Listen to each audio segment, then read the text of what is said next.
Again इस सो हम देख रहे हैं कि जो अध्याय है पृथु महाराज का गमन। पृथु महाराज वापस से, जैसे कि आप जानते हो, पिछली क्लासों में आपने पढ़ा होगा कि पृथु महाराज भगवान के 27वें अवतार हैं और उनकी जो पत्नी अर्ची है वो साक्षात लक्ष्मी की तरह है। तो उन्होंने अपने सारे कार्यकलाप करने के बाद वापस से अपने घर यानी कि वैकुंठ धाम जा रहे हैं। तो इस श्लोक में बताया गया है कि पृथु महाराज ने जो कार्य किए, जो भी उन्होंने, उनकी जो इतिहास है, कैसे उन्होंने पृथ्वी को उपजाऊ बनाया, कैसे प्रजा का उन्होंने देखभाल किया, ऐसी उनके इतिहास को पढ़ने से बहुत सारे लाभ मिलते हैं। हमारा जो प्रोसेस है बड़ा अद्भुत प्रोसेस है। आपने देखा होगा हमारे यहाँ गुरु शिष्य परंपरा है, यानी कि गुरु सिखाते हैं और शिष्य सुनते हैं। तो सुनने की जो परंपरा है ना, हम सुनने मात्र से ही बहुत सारे लाभ को प्राप्त करते हैं, बहुत सारे प्राप्त करते हैं। चाहे आप भगवान के बारे में सुने, चाहे आप भगवान के भक्तों के बारे में सुने, तो आपको बराबर बेनिफिट मिलता है। बल्कि भगवान के भक्तों के बारे में सुनने से कई गुना लाभ मिलता है। तो देखा जाए, हम भागवतम का प्रोसेस क्या है, गुरु बताते हैं और शिष्य सुनते हैं। तो जो जो प्रोसेस है वो सुनने की, श्रवणम, इसलिए भक्ति में जो पहला अंग है श्रवणम बोला गया है।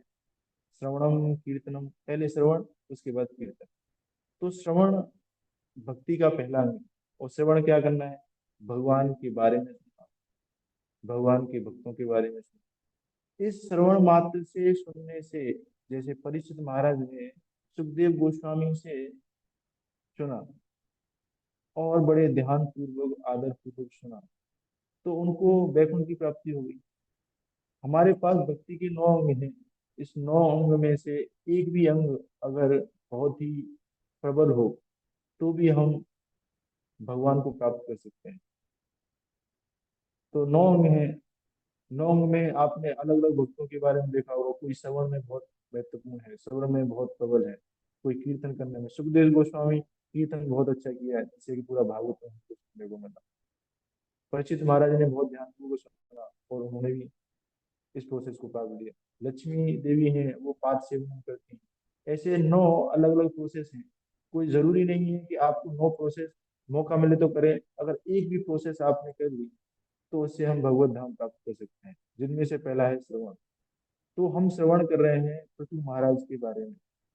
तो पृथु महाराज के बारे में सुनने से बहुत लाभ मिलता है, और इतना लाभ मिलता है हमको भगवत धाम की प्राप्त मिलता है। लेकिन इस श्लोक में जो बताया है, वो श्लोक में ध्यान से देखेंगे तो इस श्लोक में बोला है, चाहे नर हो या नारी, कोई भी महाराज पृथु के इस वृतांत, I don't know why is stopping again, ये बार बार वीडियो अपने आप रुक जा रहा है। हाँ, अगर इस वृतांत को, पृथु महाराज के इस वृतांत को बड़े आदर पूर्वक सुनता है तो उसको क्या लाभ मिलता है। वो निसंतान जो हो, अगर वो निसंतान है, उसके पास संतान नहीं है, तो संतान युक्त हो जाएगा। अगर वो निर्धन है तो वो धनवान बन जाएगा। तो ये पृथु महाराज के बारे में सुनने से ये भौतिक लाभ मिलते हैं। और हालांकि जानते हैं कि जो भक्त होते हैं उनको इन चीजों की आवश्यकता नहीं है, क्योंकि भक्तों के बारे में बताया गया है, अकामो सर्व कामो वा मोक्ष काम उदार दी। जो कोई इच्छा नहीं है, यहाँ तक कि उसको मोक्ष प्राप्त करने की भी इच्छा नहीं है,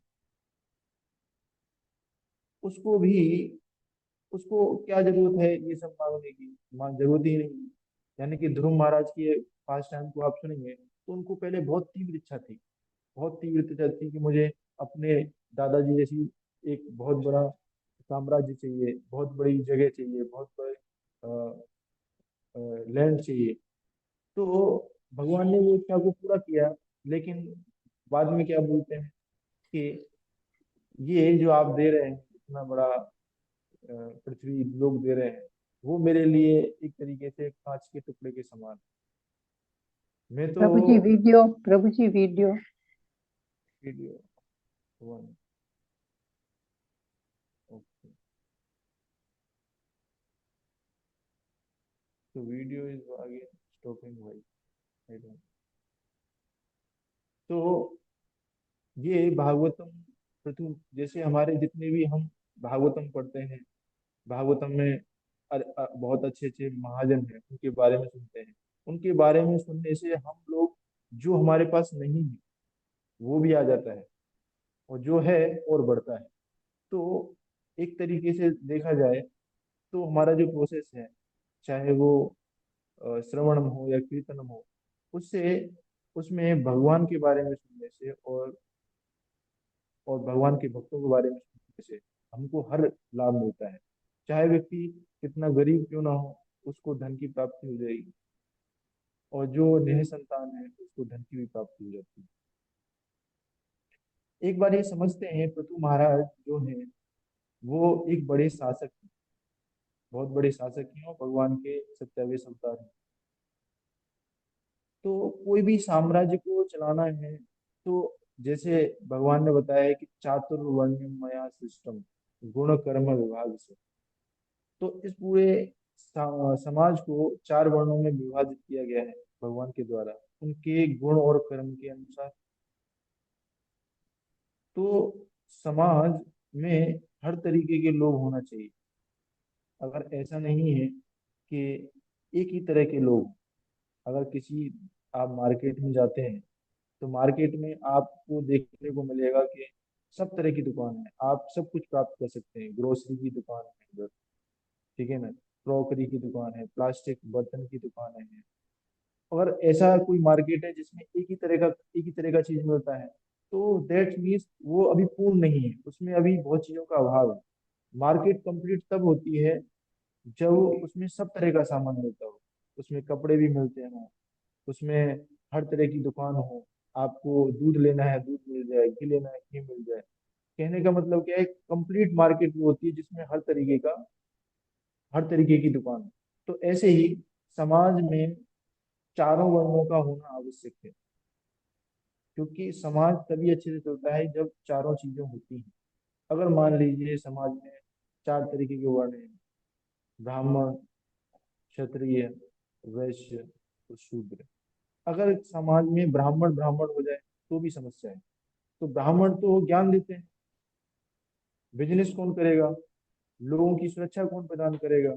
जैसे आपने देखा है कि हमारे देश को सब तरह की जरूरत है, हमारे देश बॉर्डर पर हमारे जवानों द्वारा सुरक्षित है, तो हमको क्षत्रिय लोगों की भी जरूरत है जो हमारे देश को सुरक्षा प्रदान कर सके, और हमको साथ साथ जनता को शिक्षित कर सके, ज्ञान दे सके। ऐसे लोगों की भी आवश्यकता होती है। धन कहाँ से आएगा, अगर हमारे पास वैश्य कम्युनिटी होगी तो वो गाँव गाय को पालेंगे और धन मिलेगा, जिससे समाज के लिए फायदा होगा। और हमको शूद्र की भी आवश्यकता होती है। अगर समाज में एक का भी अभाव होता है तो वो समाज इनकम्प्लीट है, अपूर्ण है। तो यहाँ पर पृथु महाराज जो है एक शासक, यानी कि एक एडमिनिस्ट्रेटर, एक क्षत्रिय के समान है। और जिनका कार्य क्या है, समाज को सुरक्षा प्रदान करना। सुरक्षा एक बहुत बड़ा मुद्दा है। समाज को सुरक्षा प्रदान करने की जिम्मेदारी क्षत्रिय लोगों के पास है, जो एडमिनिस्ट्रेटर हैं। तो इनके पास बहुत बड़ी जिम्मेदारी होती है। तो ऐसे ही ये पृथु महाराज हैं, इनके पास बड़ी जिम्मेदारी है कि इनकी प्रजा सुरक्षित रहे। एक अच्छा राजा वो है जो अपनी जिम्मेदारी को बहुत भली भांति अच्छे पूर्ण ढंग से निभा सके, और प्रजा को सुख दे सके, और उनकी हर एक देखभाल को, एक हर एक जरूरत को पूरा करे, और साथ ही साथ उनको भक्ति मार्ग में लगाए। जैसे हमारे अपने घर में, किसी भी फैमिली में जो वरिष्ठ लोग होते हैं वो पूरा एक फैमिली को देखते हैं, उनकी जिम्मेदारी होती है कि उनके बच्चों का परवरिश कैसे किया जाए। सारी जिम्मेदारी उनके वरिष्ठ लोगों के पास है। उनको कैसे शिक्षा प्रदान करना है, उनको आगे उनको उनको कैसे संस्कार देना है ताकि वो भगवान के मार्ग से जुड़े रहें। तो एक राजा का कर्तव्य होता है कि वो अपनी प्रजा का हर एक तरीके से देखभाल करे, उनको अच्छी शिक्षा प्रदान करे, ताकि वो भगवान की भक्ति में लगकर भगवान को धाम प्राप्त करे। क्या उसके पास हर चीज की सुविधा है कि नहीं है, वो उसका देखभाल करना है। तो राजा की जो जिम्मेदारी है, वो राजा की जिम्मेदारी बहुत बड़ी है। राजा, आपको पता है, भगवान राम भी एक राजा थे। वो भगवान तो ही, साथ में एक राजा का कर्तव्य कर रहे हैं, एक व्यक्ति का वर्क कर, एक व्यक्ति जो कार्य करता है उस तरह वो अपना रोल कर रहे हैं। तो उनके साम्राज्य में एक कहावत बोली जाती है रामचरितमानस में भी, कि देहिक देविक भौतिक तापा, राम राज्य को हूँ नहीं व्यापा। यानी कि हमारे जीवन में तीन कलेश होते हैं। आदि आदि भौतिक कलेश, आदि देविक कलेश, आध्यात्मिक कलेश। तो राम राज्य में ये कोई भी कलेश नहीं था। यहाँ तक कि पृथु महाराज के शासन में भी आप देख सकते हैं कि उनके शासन में प्रजा भली भांति सुख थी। राजा का सम्मान होता है, एक पदवी का सम्मान होता है, लेकिन पदवी का सम्मान होने के साथ साथ उस पदवी की बहुत बड़ी जिम्मेदारियां होती हैं। आजकल देखा जाए तो लोग पदवी से बहुत आसक्त रहते हैं। पदवी चाहिए, क्योंकि पदवी में क्या होता है, सम्मान होता है, नाम होता है, लोग सब सम्मान करते हैं, सलूट करते हैं। लेकिन उस पदवी बड़ी इसलिए नहीं है कि उसका सम्मान होता है, पदवी इसलिए बड़ी होती है क्योंकि उसके पास बड़ी जिम्मेदारियां होती हैं। आजकल एक बार मेरा दोस्त था, वो प्रिपरेशन कर रहा था आईएएस के लिए। तो मैंने उनसे पूछा कि आप आईएएस क्यों बनना चाहते हो भाई? तो उसने बोला, मैं एक आईएएस मतलब, यानी कि जो एक जिले को संभालता है, जिला अधिकारी कलेक्टर बोलते हैं, वो क्यों बनना चाहते हो? वो बोले कि अगर मैं कलेक्टर बन गया, लोग मुझे सल्यूट करेंगे, लोग सम्मान मिलेगा, नाम होगा, इसलिए बनना चाहता हूँ। लेकिन इस सम्मान के पीछे वो नहीं देखते कि जब बड़ा अधिकारी बनते हैं या फिर बड़ा कोई पदवी ग्रहण करते हैं, तो हमारे पास बड़ी जिम्मेदारियां आती हैं, और उस जिम्मेदारियों से लोग भागते हैं। जिम्मेदारियों को पालन करना बहुत बड़ा कर्तव्य है। और बड़ा पदवी इसलिए ही दिया जाता है कि बड़ी जिम्मेदारी को निभाना है। जो घर में बड़े होते हैं, बड़े इसलिए नहीं होते हैं कि वो बड़े हैं, इसलिए बड़े हैं कि वो उनके पास बड़ी जिम्मेदारियां हैं। बड़ी जिम्मेदारियां से ही जो निभाते हैं वही बड़े होते हैं। तो ऐसे ही पृथ्वी महाराज के पास बड़ी जिम्मेदारी क्या है? प्रजा को संतुष्ट रखना, उस प्रजा को भगवत ज्ञान प्रदान करके भगवत धाम वापस भेजना। ये उनके पास जिम्मेदारी है, और उन्होंने इसको बखूबी निभाया भी। ये पृथ्वी महाराज, अब ये जो पास टाइम हम सुनते हैं, अब ये हम सुन ही रहे हैं। अब ये सुनते हैं तो हमारे हृदय का शुद्धिकरण होता है, और हमको इंस्पिरेशन मिलती है कि हम भी एक दिन उनकी तरह उनसे प्रेरणा लेकर भक्ति मार्ग को पालन करते हुए वापस भगवत धाम जाए। और ऐसे महान जनों की के बारे में सुनने से हमारा केवल शुद्धिकरण नहीं होता है, इसके साथ साथ हमको भौतिक लाभ भी प्राप्त होते हैं। जो भक्त नहीं चाहता है फिर भी हमको भौतिक लाभ प्राप्त होते हैं। तो मैं बता रहा था कि पृथु महाराज ने, उनका जो इतिहास है वो इतना बड़ा अच्छा इतिहास है कि उन्होंने प्रजा की हर एक अंग को, प्रजा की हर एक इच्छाओं को, उनके से प्रजा की हर एक जरूरत को उन्होंने पूरा किया। जब पृथु महाराज का, आप जानते होंगे, पिता जो वैन थे, जो एक अच्छे प्रशासक नहीं थे, तो उनसे जन्म हुआ, उस समय अराजकता थी, तो बहुत सारा अकाल भी पड़ा हुआ था, खाने की कमी थी। तो पृथु महाराज ने अपने इसको जिम्मेदारी को लेकर उन्होंने हर प्रजा की हर एक जरूरतों को पूरा किया। उन्होंने दोहन किया, इस नेचर का, पृथ्वी का दोहन करके दूध विकसित किया, बहुत सारी ग्रीनरी, जो जरूरतमंद चीजें हैं सारी की सारी उन्होंने दोहन करके दी। क्यों? क्योंकि उनकी जिम्मेदारी थी कि प्रजा का देखभाल करना। तो ऐसे ही हमारे जीवन में भी जिम्मेदारियां होती हैं, हमारे अपने अपने घरों में जिम्मेदारियां होती हैं। जिम्मेदारी थोड़ा एक बड़ा पदवी होता है, घरों में वरिष्ठ होते हैं, उनके पास बड़ी जिम्मेदारियां होती हैं।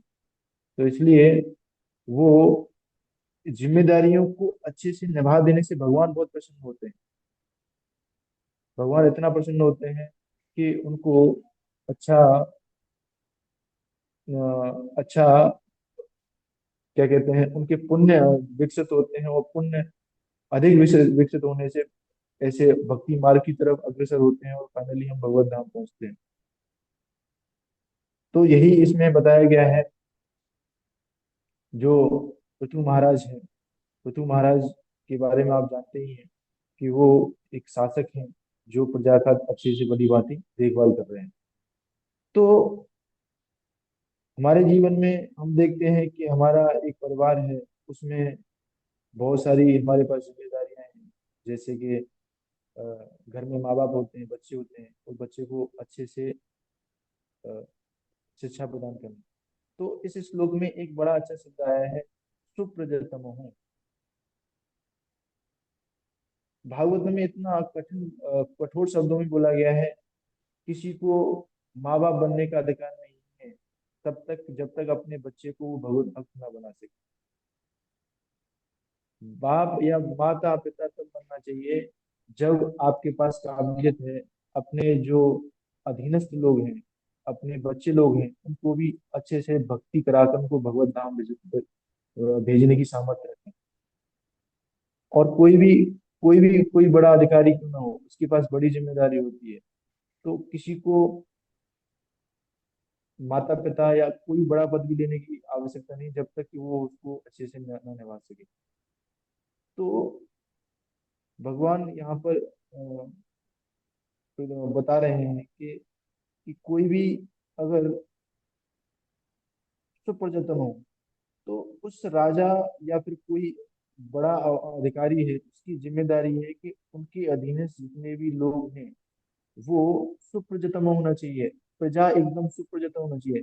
आपके पास 1000 लोग हैं, हजारों में से कोई भी अच्छे से भक्ति नहीं कर रहा है, अध्यात्म मार्ग की तरफ अग्रसर नहीं है, तो ऐसी ही प्रजा का कोई मतलब नहीं।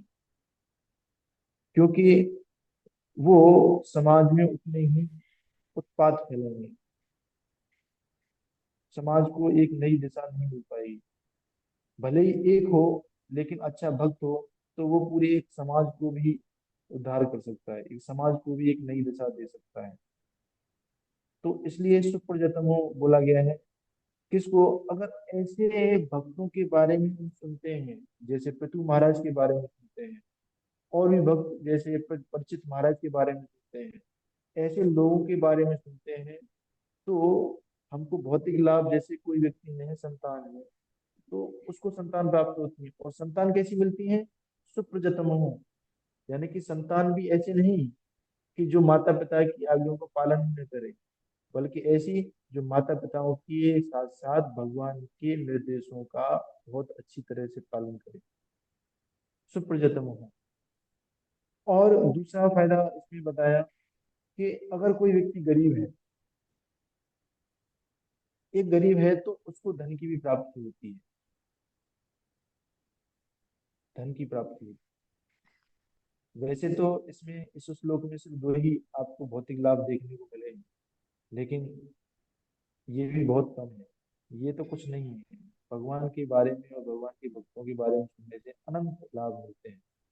भगवान के अनंत गुण हैं और अनंत लीलाएं हैं, और भगवान के बारे में सुनने से भी अनंत लाभ भी मिलते हैं, और भगवान के भक्तों के बारे में सुनने से भी अनंत लाभ मिलते हैं।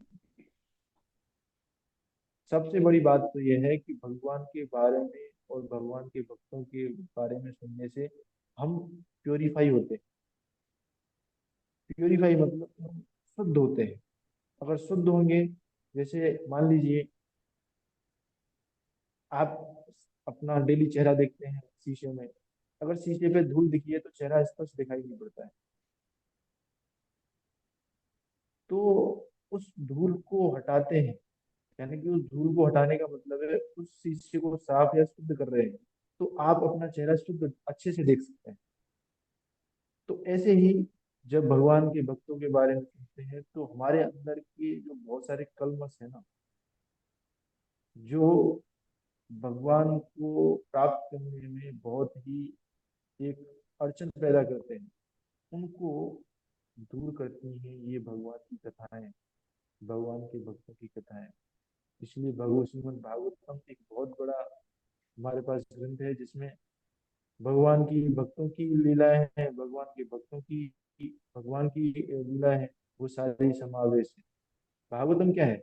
भागवतम कथा ही तो है भगवान के बारे में, भगवान के भक्तों के बारे में कथाएं हैं, जिसमें से एक हम पढ़ रहे हैं पृथु महाराज की एक कथा, जिन्होंने, वो वापस जा रहे हैं और उन्होंने इतने क्रियाकलाप हैं कि इतना सारा जिम्मेदारियों को करने के बाद जा रहे हैं, उनके बारे में हम सुनते हैं तो हमारा हृदय शुद्ध होता है और हम भगवान को अच्छे से समझते हैं और भगवत धाम की ओर अग्रसर होते हैं।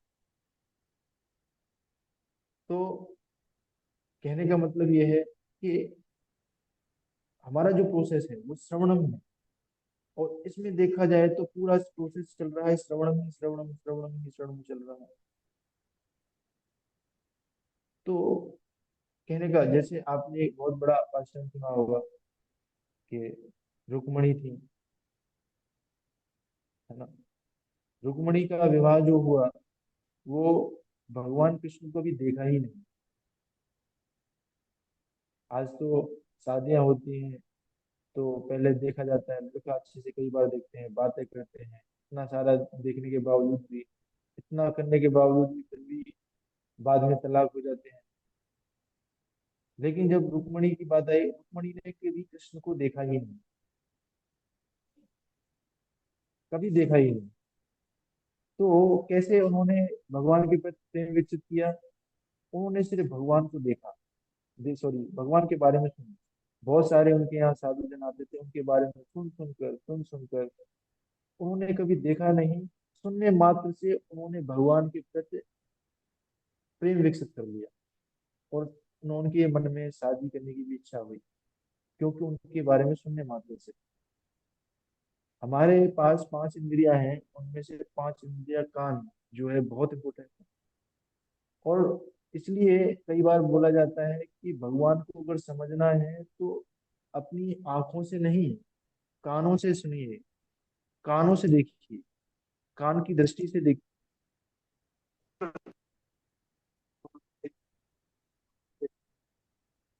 हम भगवान को नहीं देखते, लेकिन भगवान के बारे में सुनने से भगवान को प्राप्त कर सकते हैं, भगवान को।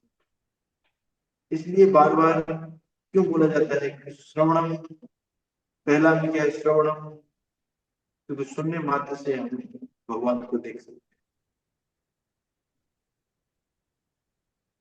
तो इसलिए हमारे स्कूल संस्थान में भी श्रवण को इतना महत्व देते हुए हर रोज 8 बजे से 9 बजे भागवतम क्लास होती है, क्योंकि हम भगवान को देख भी लेंगे तो सभी समझ नहीं पाएंगे। इसलिए श्रवण करके ही भगवान को बेहतर समझ सकते हैं। आप विग्रह के सामने घंटों भर देख देख के खड़े रहो तो नहीं समझ पाओगे आप। तो इसलिए श्रवण पे हमको ज्यादा ध्यान दिया गया है, श्रवण मात्र से। तो ऐसे ही रुक्मणी देवी ने भगवान को देखा तक नहीं, कैसे उनका चेहरा है, श्रवण करने मात्र से इतना प्रेम विकसित किया। तो वो भी हम प्रेम विकसित कर सकते हैं, भगवान के प्रति आसक्ति विकसित कर सकते हैं, भगवान के भक्तों के प्रति आसक्ति विकसित कर सकते हैं उनके बारे में सुनने से। आपने भी कभी देखा होगा कि जिसको आप जानते नहीं, मिले नहीं, उसके बारे में सुनने सुनते हैं तो मिलने की भी इच्छा आ जाती है, अरे ये तो महान व्यक्ति, बहुत महान व्यक्ति है, जैसे रुक्मणी के मन में आया। जैसे आपके जीवन में बहुत सारी चीजें होती हैं, अगर कोई आपको किसी के बारे में बताया, जैसे हमने प्रोपा जी को भी देखा नहीं, है ना, प्रोपा जी जब थे तब हम नहीं थे, होंगे लेकिन किसी अन्य योनि में जहाँ पे भी होंगे, इस तब इस समय नहीं थे, इस शरीर में नहीं थे। तो उनके बारे में हम जब सुनते हैं कि प्रोपा जी 17 ईयर्स एज में विदेश यात्रा गए। उनके पास कुछ नहीं था, सिर्फ एक ही धन था, कृष्ण धन। उसको लेके गए, वहां इतने हैप्पी को प्रचार किया, भगवान के बारे में बताया, उन लोगों को बताया जिनको पता ही नहीं कृष्ण क्या होता है।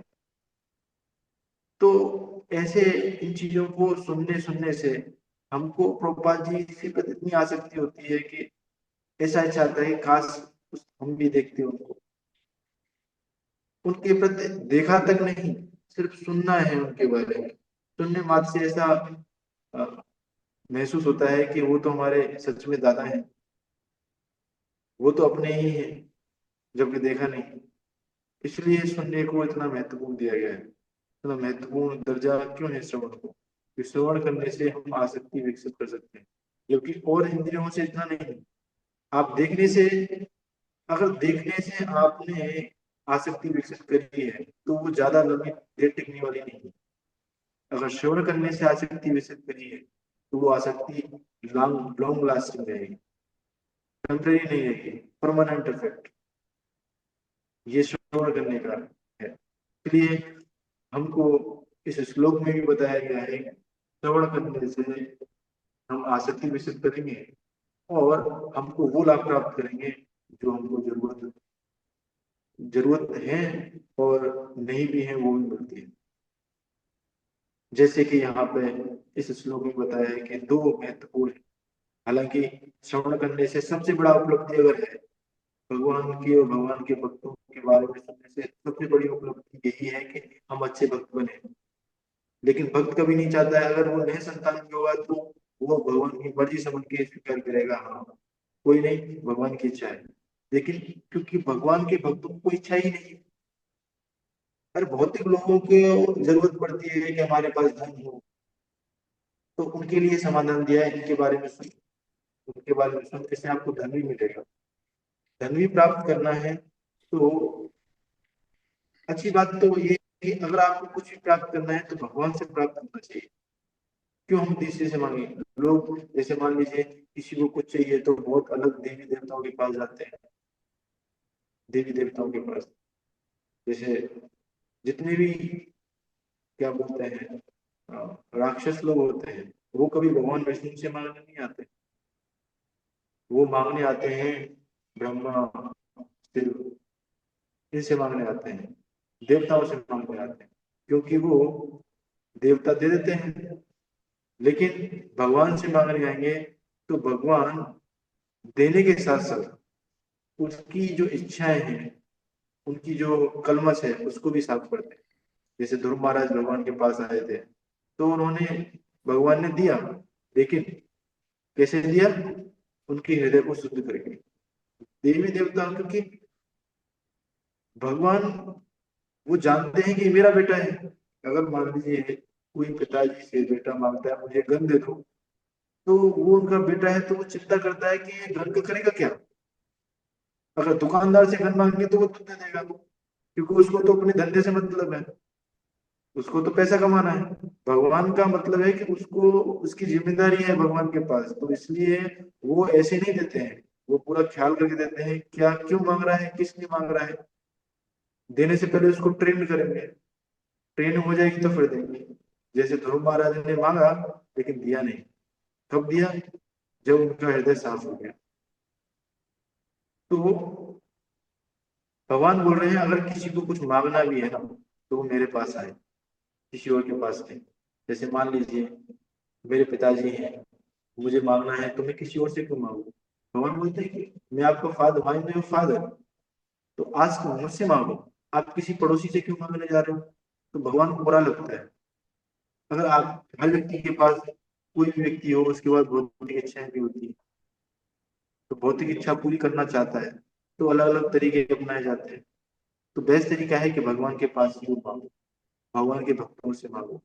भगवान के भक्तों से मांगने से क्या लाभ मिलता है? वो इच्छा भी पूरी होती है, साथ के साथ हमारा शुद्धिकरण भी हो जाता है।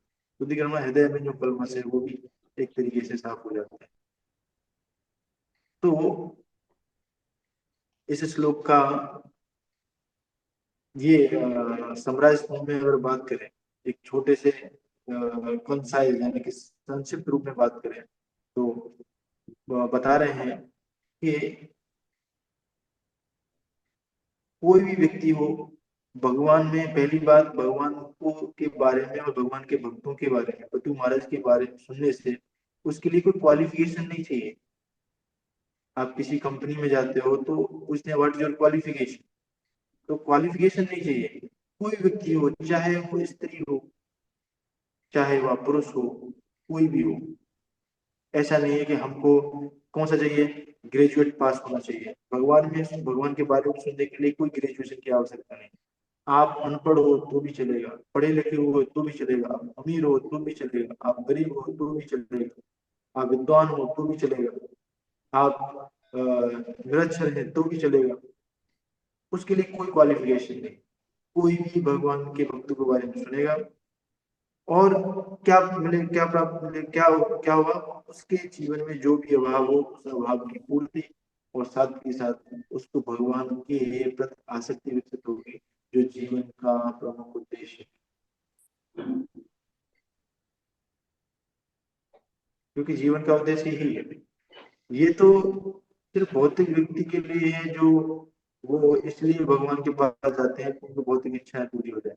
हम तो भक्ति मार्ग पर लगे हैं, तो भक्ति मार्ग में भौतिक इच्छाएं होती हैं, लेकिन मुख्य इच्छा क्या होनी चाहिए? मुख्य इच्छा भगवान की सेवा और भगवान का भगवत धाम जैसी, यानी कि भक्ति मार्ग पर, यानी कि आध्यात्मिक गति की इच्छा ही रहनी चाहिए। ये भौतिकवादी व्यक्ति के लिए। फिर भी कोई भौतिकवादी व्यक्ति इन कथाओं को सुनता है तो क्या मिलता है? उसको ये चीज मिलती है। और साथ में लिखा हुआ है कि इस कथा को कैसे सुनना है, आदर पूर्वक सुनना है और बहुत ही निष्ठा पूर्वक सुनना है। अगर निष्ठा पूर्वक नहीं सुनते हो तो उसका पूर्ण लाभ नहीं मिलता है। यानी कि बहुत लोग बोलते हैं कि गंगा में नहाने से पाप कट जाते हैं। बोला हाँ, कट जाते हैं, आस्था होनी चाहिए लोगों को। मान लो, ऐसे समझिए, आप किसी डॉक्टर के पास जाते हैं, उन्होंने दवाई दी, आपके मन में इसकी दवाई से भी ठीक नहीं होगा, लेकिन दवाई खा रहे हो, तो एक्चुअली क्या है कि वो वर्क नहीं करती इतना, क्योंकि आपने ऑलरेडी अपना माइंड कॉन्सेप्ट बना लिया है, तो उतना इफेक्टिव नहीं होती। आपको एकदम निष्ठा होनी चाहिए उसमें। निष्ठा होती है जैसे आपने, उसने मेरा भाई जो बहुत भगवान की बहुत बड़ी सेविका और भक्त, उनको जहर भी खिलाने की कोशिश करी, तो जहर भी उन्होंने जहर का काम नहीं किया, वो भी प्रसाद का काम कर दिया, क्योंकि उनको पूर्ण श्रद्धा थी कि ये प्रसाद है। हम जो भी खाते हैं या जो भी हम करते हैं, हमको पूर्ण श्रद्धा नहीं होती। हम सोचते हैं कि अरे क्योंकि महाराज की कथा सुनने से क्या लाभ होगा, हम सुनते जाते हैं, लेकिन उतना लाभ नहीं होता। जितना हमारा डिग्री ऑफ फेथ होगा उतनी डिग्री में हमको लाभ होता है, जितना सरेंडर होगा उतना ही हमको लाभ मिलता है।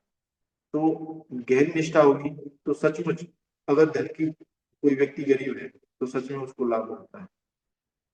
तो आपने देखा कि इसमें कंसाइज फॉर्म में बोलता हूँ। पहली बात कि हमारे जीवन में और भक्ति मार्ग में सबसे जो प्रमुख होंगे, श्रवण है। श्रवण मात्र से हम भगवान के प्रति प्रेम विकसित कर सकते हैं, क्योंकि श्रवण बहुत इम्पोर्टेंट अंग है। उस श्रवण से ही हम भगवान के प्रति आसक्ति और भगवत धाम प्राप्त कर सकते हैं। श्रवण बहुत इम्पोर्टेंट है। दूसरा, हमने देखा कि जो समाज है चार वर्ण में विभाजित है, तो चार वर्ण की अपनी अपनी जिम्मेदारी है, जिसमें एक वर्ण है शासक, जिसके पास बहुत बड़ी जिम्मेदारी होती है। जिम्मेदारी इसलिए नहीं होती कि वो बड़ी पदवी है, जिम्मेदारी क्योंकि बड़ी पदवी है इसलिए उसके पास बड़ी जिम्मेदारी है, इसलिए उसका सम्मान है। क्योंकि बड़ी पदवी का सम्मान इसलिए होता है क्योंकि जिम्मेदारी उसके पास ज्यादा है, तो जिम्मेदारी की वजह से वो पदवी महान हो जाती है। तो शासक, इसलिए शासक की जिम्मेदारी ज्यादा होने की वजह से ऐसा है। तो हमने ये देखा।